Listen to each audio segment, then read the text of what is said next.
I am so conflicted today about this topic and about her fabulous show. I'm having a moment today, and I'm just not 100% sure how to work it out. But you are today, you are going to meet someone that's all about richly abundant women. Yeah, it's the name of her show. And we're talking about becoming richly abundant women. Julie Steelman today. And why? Well, new host on our new channel. Whoa, the Wealth channel. I'm telling you, the Wealth, WEALTH channel. When the vision hit me a bunch of years ago, I had this idea for what the channels were going to be. And out of the gate, I could list the channels. And one of them was going to be about money. And when I said that, people came back to me and said, "Oh, but it should really be, maybe it shouldn't be about money. Can you just talk more about?" And I said, "Well, we are going to talk more about it because you're going to hear today what richly abundant is about. But why can't it be about money too? Why don't we want to talk about money?" And as a matter of fact, I'm not going to get all political about this today, but I am going to say I don't quite understand what's happening with our view of people that have money. I'm just a little bit off about that, but I'm not going to have to think about it. I'm going to talk to the woman who's like, money is her thing. We're going to talk with Julie Steelman about that and much more. And we've got cool stuff going on. And we're going to take your questions today because is there something odd about how we talk about ourselves and our dreams and our vision? Why we want to exceed and move forward and the millionaire mind and do all that. But then we look at other people that got money and we're saying, "Oh, dude, like, wow, you've got a lot of money." Um, we're going to talk about that and a lot more. Julie knows what it's like, just like me, to be in corporate. Yep, be in a corporate world, young age. She knows what it's like to generate over 100 million in advertising revenue, right? Ready for that. Stay tuned for that story. Discovered one thing that all women possess, something unique. I will say that. But she is a financial visionary. She is supporting clients all over the world. She is helping women change their financial destiny. But more importantly, she is all about tapping into and accelerating that financial potential. That's what today is about. That's what her show is about. And so whether or not, you know, her for how she's out in the world and what she's done, or being this amazing certified feminine power coach. She has a master's degree in spiritual psychology. And that is like even an oxymoron now, right? But, not anymore, like spiritual psychology. But more than that, she's all about the money. Julie, it's great to have you.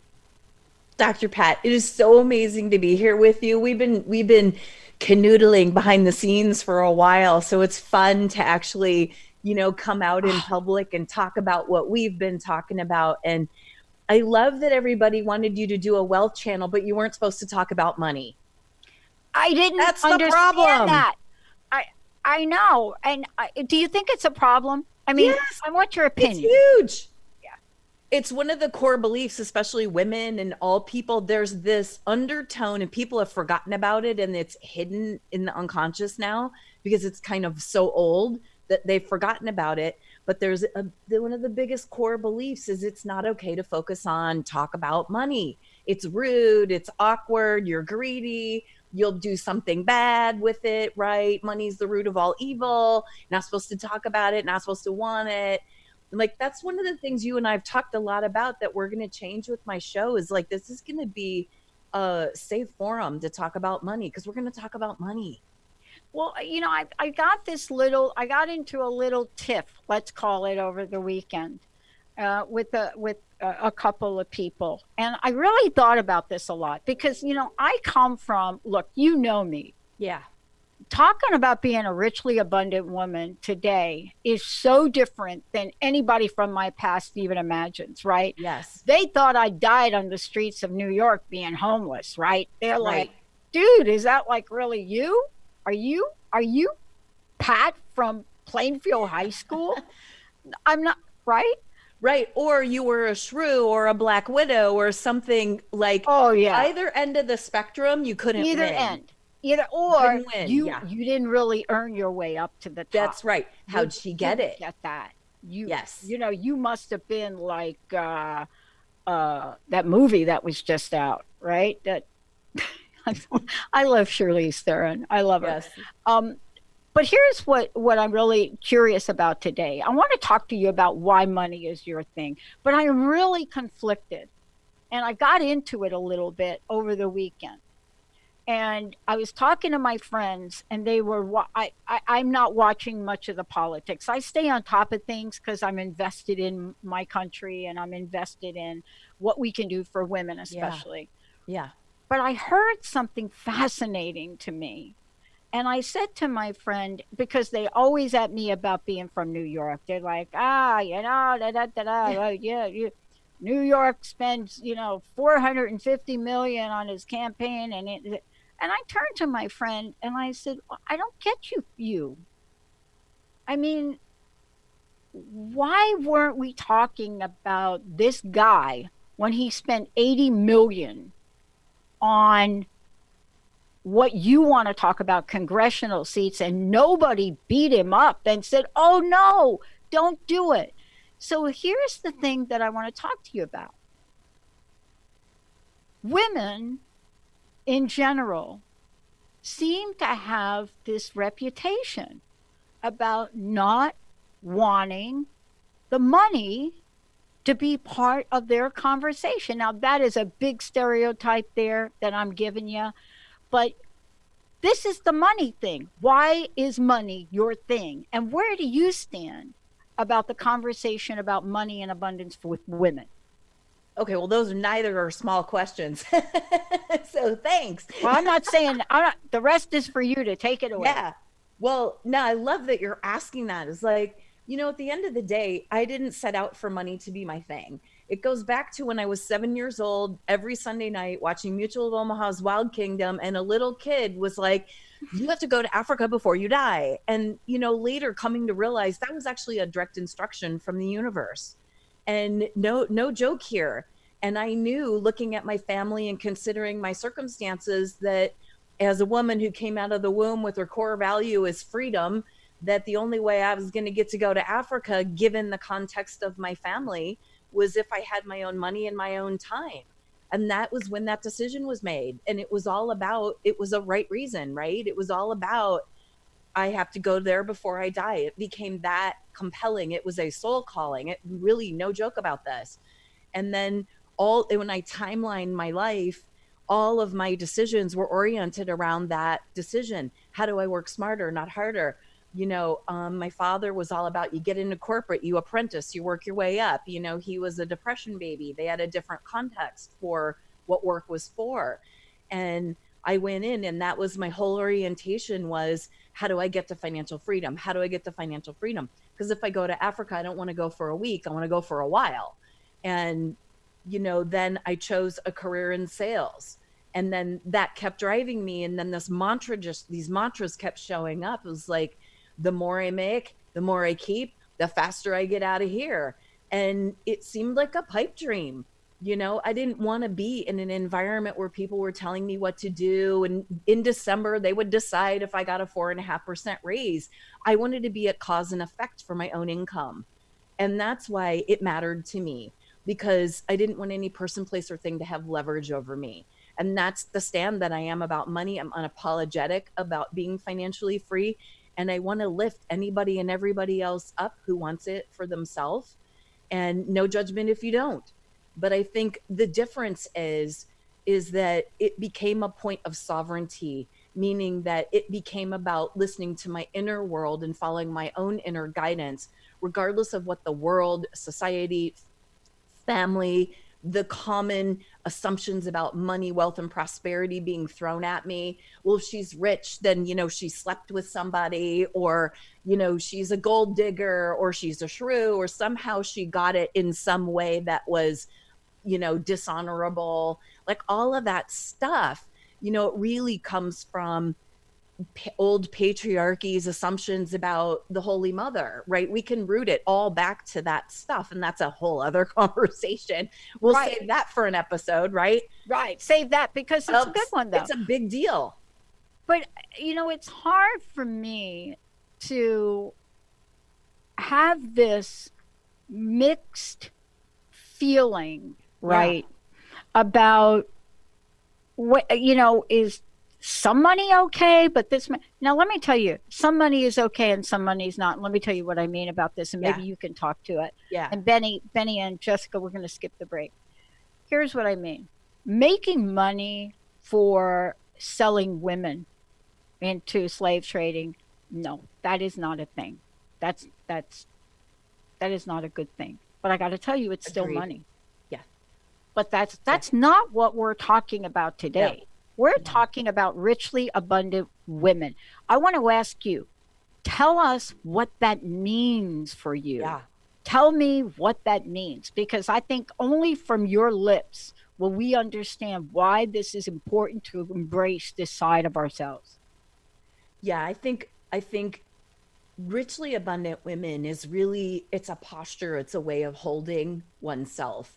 And what you just said about one of the tenets of that is that you're making money for the right reasons, right? They're honorable. They are furthering your well-being, and they're furthering the well-being of the people who pay you for whatever it is they pay you for, right? And that there's honor in that, and there's service in that, not servitude, and that it doesn't destroy someone else or something else in the process, to the best of your ability, right? And I think that it's a way of knowing that we as women are entitled to this as a birthright, and that there's new frameworks and a new consciousness and a new way of being and looking at money, wealth, and prosperity. Because I believe that we're the change makers of the world. We're holding these optimal blueprints of this incredible world that we could mold and shape, that we're being called to serve. And without the currency of the time, which is money, it's actually a natural resource that's on the planet. It's energetic and it's physical. It's an entity. It's alive. It's the same as a plant or an animal or a human. It's a different species, right? And it's part of our ecosystem. And so if we are avoiding it, if we're judging it, we're unwilling to talk about it or look at it, then I feel like we're staying stuck in a very old referenced system, which is the system we're actually pissed off about, right? And it's time to move into a newly referenced system. And the words richly abundant come from one of my spiritual influencers, who this is his way about talking about it, because it comes from a spiritual context of a sense of being full enough to come from overflow and of abundance, which is a feeling tone of more than enough. And when we come from that perspective, we're not working from the assumptions and the old beliefs that as women, we're not valued, we're not worthy, we're not enough. And so that's where it comes from. And that whole sort of amalgam is the context for what richly abundant woman is. Well, I love why we're talking about this for a lot of reasons, because richly abundant, to even say I am a richly abundant woman. I was believe it or not, 16 years later I still prepare for shows, just saying. Well, you know that because I work with you. Yeah. I was back on your website again, and I want to invite everybody to go over to Julie's website, if you would. JulieSteelman.com, STEELMAN.com. Julie, JULIE, JulieSteelman.com. You're going to hear a lot about this, and we're going to talk about her show. But when you get there, you're going to find a lot of information, but a lot of questions. What would you do, right? Or what would that do for you for your financial security? And what Julie says, imagine if you could, imagine this, generate sustainable cash flows, right? Set and sell lucrative pricing, build wealth, and start enjoying your life more. She doesn't say if you are this person and live in this place or have this sort of education or blah, blah. It doesn't say that on her site because richly abundant women and then also richly abundant life by designing, right? You Yeah. look at her website, you're going to see a whole lot of things. What this is about is one, you're going to hear about her story in a minute. But the other thing is, this is about having a vision for yourself that's followed up by action. And, my friends are probably listening to this after my quiz that I gave them the other day, where I said, why would you be so down on a candidate that's spending money he earned, Yeah. but never said a word when he spent that money for another election a couple years ago? What is it about money that you're not liking? Because I wasn't interested in the candidate. I don't care what you think about the dude. I want to know, what is it about the money? Does he have too much money? Is like 61 billion too much money? Should he have less money? Is that something you don't think you're going to get? So let's talk about this, right? When we see other people Yeah. with money, Yeah. something goes on inside of ourselves. And I want to talk with you about this because this is not a political statement for me. I just want to know about the money thing, what the deal is with the money thing. Because a lot of times we get asked, what is your fee, Julie? Let's start with that if we could. What is your fee for dot, dot, dot, dot, dot? For example, what's your fee for speaking? So about 6 months ago, I was asked, what my fee is for speaking, right? And I don't have a frame of reference for that. All I know is this. When I used to work at the phone company, I hired people to come in and speak. And I remember, oh my gosh, 30 years ago, we brought somebody in from a college to speak, and her fee was $25,000. So my brain says, why don't I just use that number? Why don't I? You should have heard the reaction I got. And I just thought, huh, what happens if I actually take that feedback in? So, talk about the struggling we have with talking about money. Because if you ask me what my fee is, then I tell you what my fee is. And then Right. basically what you want to tell me is that I'm not worth that I'm either not worth that fee or that's I mean, something about that. Let's talk about why as women we struggle with this. Because I think a male counterpart would have been like, that's my fee. You don't like it? There you go. Oh my gosh. This is such a big question. It's like, to answer the last part of what you asked is, it's easy for men to talk about money because they consider it a fact. So I speak, I'll provide value, you pay me $25,000. That's it. There's no judgment about it. There's no meaning making. There's no emotional attachment to it. That's a fact. That's what I charge. You don't want it? I'll find somebody else who will pay me that. Right. And women look at it because we've been so pushed down and set aside, and so many impressions on our value not being equal or being less than. And then we already judge ourselves in that area. So it's like a double dip for us. So we say things like, well, my fees, we'll do this. My fees $25,000, right? Our voice goes up because we're awkward with it. Where a guy would be like, it's 25 grand, dude. That's it. Right. And so we have judgment in ourselves. Plus expenses. My friend Plus, speaks. yeah, Yeah. first class seat and 5-star luxury accommodations. Yeah. And I think because we're still so apologetic about who we are and our value and our worth. What do we apologize? Yeah, I know you and I have worked together, so you knew I would start to dig a little bit deeper yeah. here. But what are we apologizing for? Is this the Handmaid's Tale syndrome? I think I it's, mean, yeah. is it that we've been under thumb, that we have to apologize when we step up and stand up?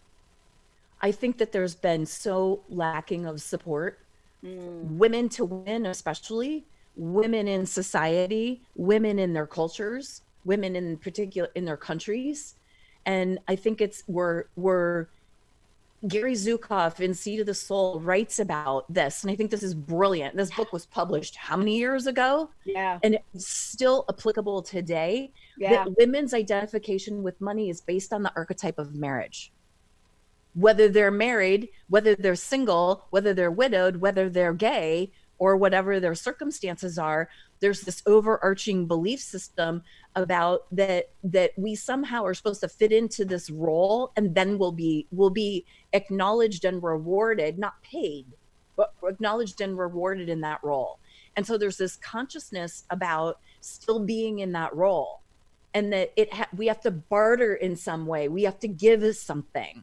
We have to, someone else is caretaking of us financially, is really the belief system that's in there. And so I think we haven't come into our own power yet, and we're missing that. And that's part of what I want this show to shift, is women coming in and reclaiming their own financial power. The Holy Mother was one of the wealthiest people, and she was, thought to be, the Catholic Church said she was something completely different. And that's not true. And there's many, many, many role models, across the board. We talked about Moses the other day, right? yeah. And it's inherent.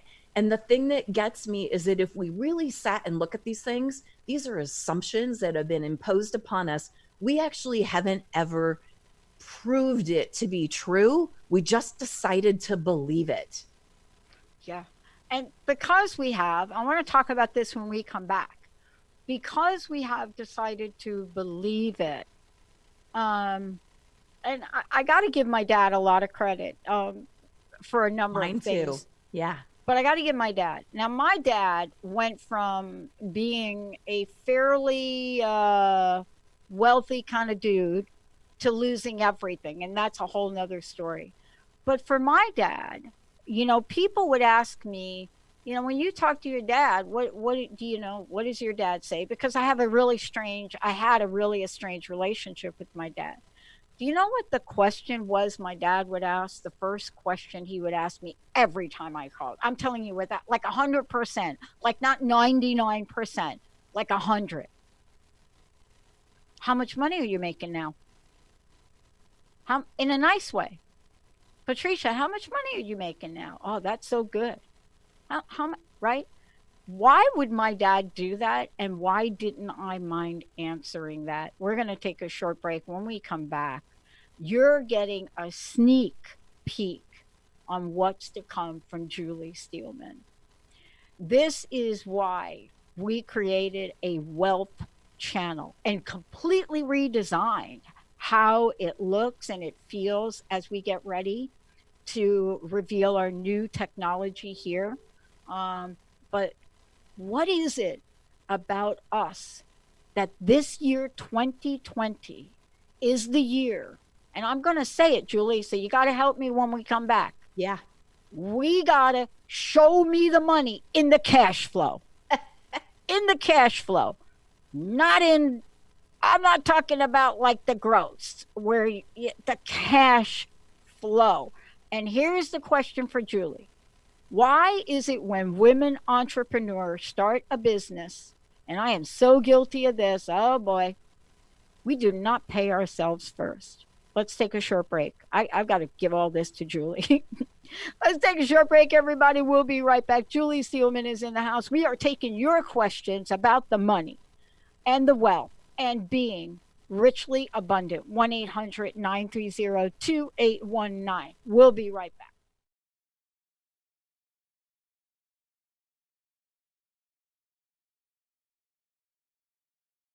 Yeah, everybody, welcome back. Welcome back. It's so great to have all of you tune us in and turn us on. Julie, I want to take a minute. First of all, tell everybody about the show. Tell them also the best way to contact you. What is the best way for them to work with you? All of the above, even if folks don't even know where to start with this, because this Yeah. is complex. Tell folks how they can do that. Yeah. So you can go to my website, juliesteelman.com. There's a lot of information on there. And this show, Richly Abundant Women, is really about and was birthed from all the clients that I've worked with around the world and the common themes that I see playing out that are costing them a fortune. These are brilliant entrepreneurial women with spiritual aspirations who are doing fantastic, much needed work in the world, huge philanthropic goals. And a lot of them are stuck in what I call the making just enough money trap, even earning 6 and 7 figures is, they're not keeping enough. Their models aren't sustainable. They don't have a cash flow problem, but they have a profit problem and they don't even know how to recognize that. And so I've spent, my years in corporate and my life's work around the financial visioning that I do, helping these women really work out what is their right model for them to be running their business so that they're making a healthy profit, they get paid a CEO level salary, and they're also building wealth at the same time. Because, if you're generating 6 and 7 figures from a business, but you're not increasing your net worth, then we should be having a conversation, because we're going to be the financial influencers of the future. That's the only way we're going to get to mold and shape the world we're really hungry to live in. Because currency, money, is a natural resource down on the planet, right? It's what we're working with here. It's our means of exchange. It's a tool. And if we don't get our relationship right, we don't get our money houses in order as women, and especially entrepreneurial women, right? Then we're just treading water. And at the end of the day, Dr. Pat, there's a very interesting statistic that Yeah. really validates this whole thing for me.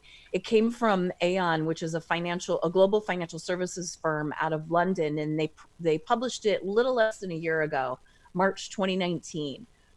And it says that, and it was of US women actually, that 70% of US women who want to retire at the age of 67 will find themselves facing a serious savings shortfall. So let's unpack that. What does that mean? That means that we're going to be working into our 80s and our 90s until the day we die just to pay the bills if we don't change our financial habits today. And so that's a big motivator for the work that I do in the world and what the show is about and why this matters to me so much. I'm tired of seeing brilliant women with these incredible products and services they're putting out into the world, and they're burnt out and they're unhappy and they don't have financial security. And, it goes even further, right? There's philanthropy at stake, but there's also our choices and our freedom at stake. Like, if you don't like our government, or you don't like your current government, or you don't like the circumstances or the situation that you're in, or you don't want to barter with your body, your life, your energy, your brain, so that you're financially secure, then you need to come into your own about money, wealth, and prosperity. And that's becoming a richly abundant woman. One of the things I want to make sure that we talk about here today is that a lot of times folks have a really hard sense of putting a dollar amount on something. Yeah. And let's talk about that for a minute. I know in your show you're going to tackle a lot of things, but we're going to do a whole show on healthy profit pricing. Well, I mean, we're talking about powerfully shifting entrepreneurial women. Yeah. Right? Yeah, this is about shifting from yearning to powerfully earning. Yeah. Yeah. I love it. What is it that we can say to women today that are on the verge of either undervaluing their worth in some contractual arrangement or evaluating their worth, which may mean raising their prices. Yeah. These two things are very, very hard. What is your experience in this and what have you found? My experience is, one of the best lessons I got being in corporate America was learning to negotiate. And I was actually paid to go take this big negotiation training. And I think the company paid something like $200,000 for like five of us to go to this big negotiation training. They run very expensive advertising in all the magazines. I won't mention their name, but anyway, they're one of the predominant companies that do this. And the key takeaway after 5 days with these people and with guys and with the scenarios they were giving us is that people on opposite sides of the desk, both of them have unknown variables they don't want the other person to know, both. And so women typically step up to the negotiation table thinking that the other party has more leverage. And that's not true. We actually don't know what's at stake for both parties totally, because that's not going to be revealed, right? And I think what makes the difference is not that you need to know what the other party has at stake, is that you need to take a stand for what you will do and what you won't do. Right. And that's the beginning of having your own financial sovereignty, meaning have your own boundaries and your own domain about what's worth it to you and what isn't. And believing that if you say no to somebody, that opens the door to the yes that's coming. And that was a mentality that I held the entire time I was in corporate, of getting pounded by male sales counterparts. You can't close deals as big as me. You can't close them as fast as me. Like, I'm fighting just to keep my job. And I had to do twice the work and do twice the numbers they did just to keep my job, and keep everybody out of my hair. And it's like, I had to take a stand that I had something to say, and that what I was doing was so valuable that when I found the right people, they would see that. And one of those mantras that popped up was, if they knew what I knew. And so we have to take up that kind of position. And as you and I've talked about, too many women have turned their dial to, I wasn't born into wealth. I'm not good with money. So being a richly abundant woman is like, wah, wah, wah, wah, wah, right? Versus turning your dial to, what if it's possible to be a richly abundant woman? And how would I show up if that were true? And so part of this whole conversation is about stop showing up in the way people are telling you should and expecting you to, which is why there's still a pay gap in corporate America between men and women. There's women in HR departments that see this all day long. I'm like, who's not standing up for this? Are you agreeing to a lower salary? Then you're part of the problem. I'm sorry. I'm going to call it like it is. I'm going to be really fierce about this. It's like, we have to stop taking this stuff. We have to stop acting like it and stop agreeing with the ways that parameters and frameworks are set up out in the world that perpetuate the myth that we're worth less, that we do less. Actually, women are some of the best salespeople because we're relationship driven and we're natural multitaskers. So, I think it all comes from an inner ferocity of being unwilling to, in any way, shape, or form, agree to or buy off on any more of this stuff, about, and there are going to be people in the world that don't like it. There's people in the world that project their crap up on me all the time. And you know what? It isn't going to make me change what my goals are, and that my desire to be financially free was powerful. And if you don't want to be in my world because of that, or that makes you feel jealous, my love to you, and I'm sorry for you, because we could actually have a really powerful conversation about how you can have it too. Yeah. I think that for me, and you and I were talking about this the other day, I had an aha. I had an awakening on money, and through, not through the normal kind of, I think, event. And I shared this with you the other day. Yeah. I was taking a course on financial prosperity, and, the book, somebody handed me a book, Dynamic Laws of Prosperity by Catherine Ponder, right? And I got the book and I thought, oh, this is so hokey. This is not for real. And then And then I started to, and I thought, a year later, I thought, I wonder why I felt like that. Well, the reason I felt like that is the book is filled with stories, but she also talks about the fact that this idea of being spiritual and rich is really and poor is really a myth. And she goes on to talk about Moses and Abraham and other people that we hold out Yeah. there and we know about. And she has these folks from all different cultures and all different spiritual philosophies. But beyond that, that's a general broad discussion about money. We're talking about what we can do to help women today, especially Yeah. because we now know that, Patricia Arquette declaring in an awards exception on the Oscars a bunch of years ago made it a thing. And I think if she didn't make it a thing for equal pay, it wouldn't have been a thing. But even with that, on a day to day basis, aren't we still struggling for asking for that 10-cent raise or Yeah. something? Yeah. We're still struggling because this is the whole thing, is that there's what I call the laws of the land, which are beliefs that are out in society. Money's the root of all evil. Women aren't good with money. A woman's work is less than a man's in value. And a woman has to do more to prove herself. There's all these assumptions and belief systems out in society and our family and the way money was handled and modeled, by our mom or our dad, or what was their relationship with it. And we take all that in, right? And then as women, on top of that, we make a judgment.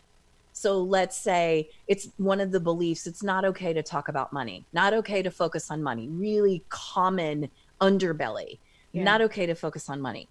And so if I'm a businesswoman and I want to grow my business, right? But it's not okay to focus on money, a competing intention gets set up and it can't ever break through financially. Because now, on one hand, I'm saying there's this hidden belief running that it's not okay to focus on money. And as a businesswoman, I mean, a business is a money making entity. Okay. Can we just get that out of the way already? That's what it is. Otherwise, it's a charity. Call it a charity. Call it, like a Jan Van Zandt says, call a thing a thing. If it's a hobby, call it a hobby. If it's a charity, call it a charity. If it's a business, it's a money making entity. Can we just get over it already? Right.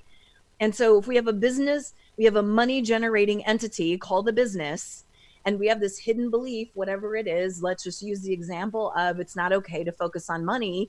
How in the hell do you expect to break through financially?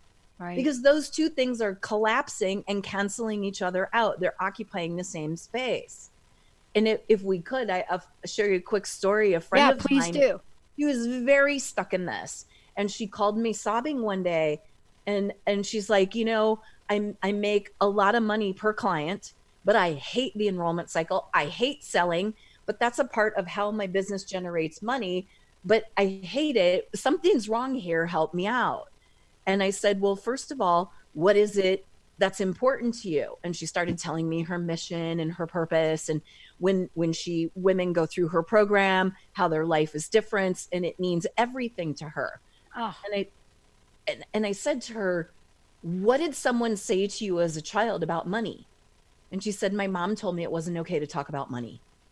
I go, great. That's one of those law of the land things, right? And then I don't know why Siri thought I was talking to her, but I wasn't. And then I said, what did you make that mean about you? And she goes, well, if I talk about money, then I'm bad and wrong. So as women, there's this law, there's these judgment, quote, laws of the land out there in society about beliefs and assumptions about money. And we take those in, and then we do something men don't do. We judge it. We make it mean something about us. And so now she's got this thing running called, it's rude to talk about money. And if I do, I'm bad and wrong. And so I have a business, and every time I go to sell something, I'm bad and wrong because I'm talking about money, right? well, yeah, because Right? women Like are you not can't supposed win. to close. Right. That word. Right. The idea of closing. Let's talk about that now because I know Well, that can this I is all wrap this tying one in. up really Yeah, quickly? please, please. So we talked about that and we went into it, and what had happened is her focus became on money making and she lost sight of her vision. So we tuned back into her vision, which is what's going to have the forward momentum in leadership. And then we reframed her whole situation to, you know, when I talk about money for the right reasons, which is to help my clients get what they want, I'm forwarding my mission, and that is aligned with my spiritual purpose. And so that's a quick story. There was some work done in there, but she texted me a week later. She closed $250,000 in sales within a week. And it was And, new business. and let's talk about the bridge that you built for her to do that, though. Yeah. You know, I was talking to somebody not too long ago, and they were talking about how they do almost everything through email, and they Yeah. were wondering, like, I don't know why I'm not closing what I should. And I'm like, well, do you ever pick up the phone? And they're like, well, no, everybody does everything through email. And I said, well, do you pick up the phone?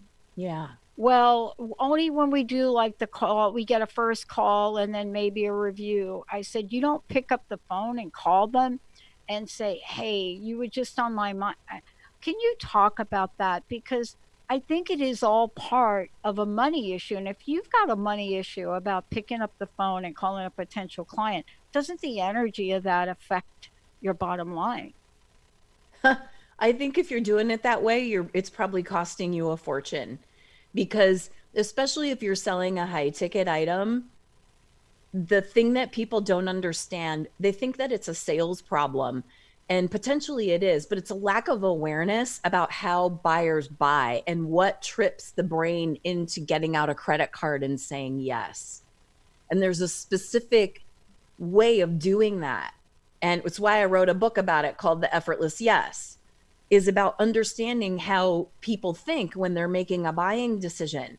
And if you think that a one dimensional email is going to address that, you can't. And you can write me an email, you can cut and paste and send you the same email, and you and I are not going to interpret it the same. Right. And we're not going to arrive at our decision in the same way. And you'll never know how to navigate that unless you're speaking to someone in person. Yeah. I mean, it's interesting too because I think one of the things we've learned is that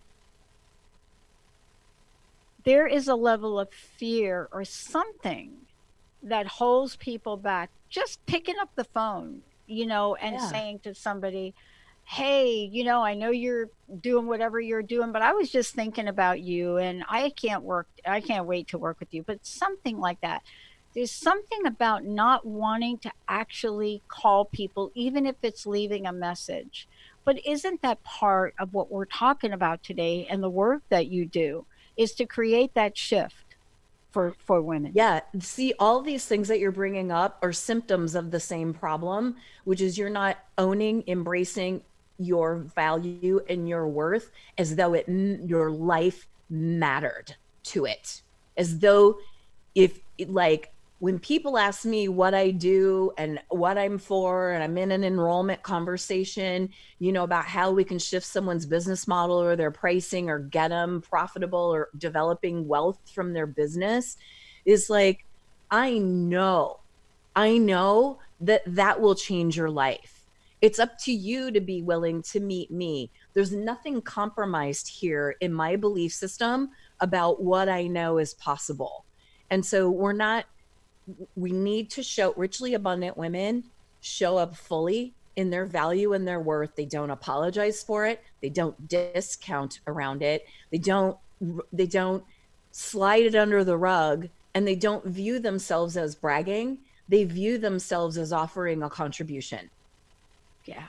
And Yeah. it's coming from a place of I can accept a no as easily as I can accept a yes. And if I'm running, I'm worried about being rejected, then I'm not owning my value enough, or I wouldn't be concerned with that. Yeah. I think I've gotten so many no's in my life in a large way, Oh, right? gotcha. Like I've been fired from every job I've ever had. So I mean, I say that people, Linda's like, don't tell anybody about that. And I'm like, well, it's true. Well, I've been why not? fired from every job. And she said, is that really true? And I said, well, think about it. I got fired from the fish cleaning job at age 17. I got fired from the deli job. I ultimately went to work for, and then I got fired from a retail job. And then I went to work for the phone company. And yeah, it took 24 and a half years for me, right? But still, that's true. And then I worked for a consulting firm. But there was a common thread in all of those things. But it took me the exploration that you're talking about Yeah. in what you do to help women to see the common thread. See, because if you just look at that, your self worth would take such a hit, right? Because that's the way it looks. But I now know today, Julie, why I got fired. I got fired because I refused to do something that went Yes. against my value system on every Yeah. one of those jobs. But on paper, it looks like, dang, this girl can't hold a I job know, right? If you went down that road, I mean, by the time I left, I knew I was leaving corporate America. I got offered $100,000 flat out, no commitment, nothing, no sales numbers around it. $100,000 to stay one more quarter. And I was like, hmm. I was like, oh, you're leaving at the end of the year. And you know, if I leave, this territory won't make its number. And you need to make your number to get the bonus because you're going to quit in December. I figured it out. And I called him on it. You know what I got on the other end of the phone? He What? hung up. I was like, oh, I'm so right. But that's what I'm saying is I got to a place in my career where it was like they were offering me money to stay, unconditional money for me to stay. And it's like, every woman, introverted, extroverted, Yeah. somewhere in the middle, doesn't matter what your cultural upbringing is. I've watched women in Africa become very philanthropic and Yeah. thrive Yep. entrepreneurially within their own contexts. Yep. Is like every woman has this ability to do that. You don't have to blow up your world. You don't have to blow up all your relationships. Yep. But what's missing in our world today is that we're referencing all of our value from a very outdated system that is no longer applicable at the time that we have all the permissions and the opportunities to rise to our fullest. And that means we need to reference from ourselves and we need to take a stand for ourselves and our value and our worth. And then all these little symptoms will go away. Oh, wow. I got to tell you, Julie, this was a powerful show. I want to ask you, and let's take a minute again and share Yeah. your website. But I want to talk with you a little bit, if you don't mind sharing, what your vision is for your show. You know, my vision, sorry, I get all excited. My website is juliesteelman.com, and there's a lot of valuable resources and content on there. And my hope and vision for the show is that we shift this dialogue around money and have a very open conversation about women, wealth, and entrepreneurship, and how women can start being extremely powerful financially in their businesses based on an honor code and an honor system and their spiritual aspirations, making lots of money for the right reasons. Because every woman that I know got into entrepreneurship because she wanted freedom, but she also has a big, bold philanthropic goal, whatever that is. It might be family related, it might be personal. Mine is rhinos, you know, whatever it is, it doesn't matter. And whatever reason, it doesn't matter. But if this is an area, if women really want to come into their full power, this is one of the areas that's still deeply rooted in shadows, in martyrdom, and in old belief systems that are no longer applicable. And we got to break out of this stuff if we want to get ahead. And that's my vision for the show, is really holding a context of possibility. And because I think that we can develop a new economy because of that. I think so too. And I just want to say, to the message I got, the book that we're talking about, that Julie wrote, is The Effortless Yes, Demystifying the Selling. I just got a message. People want you to, what's the name of the book and where do I get it? The Effortless Yes, you can get it on Amazon. And it's about demystifying the selling process, discovering your signature selling archetype, and loaded with lots of scripts that convert and work. Yeah. My favorite chapter in it is selling as easy as breathing. It's like almost my favorite chapter in a lot of books that I've read on this. It's got to be my number one chapter. Julie, thank you so much for this last question. Personal message. What would you like to leave us with today? You know, I'd like to leave you with that this is the year of 2020. This is the year of big sight. This is the year of inner sight. And so, time to move into your own inner belief system and reauthor your money story and have a new experience. I love it. And you're going to hear a lot from Julie about this. And please, please don't hesitate to contact her. Go to the website. And there are many ways to work with her. So let's make sure we get this done this year. Julie Steelman, everybody. I'm Dr. Pat. Julie, thank you so much. Thank Thank you. you. Benny, thank you. Jessica, thank you. And to all of you out there, make this year your effortless yes. We'll see you next time.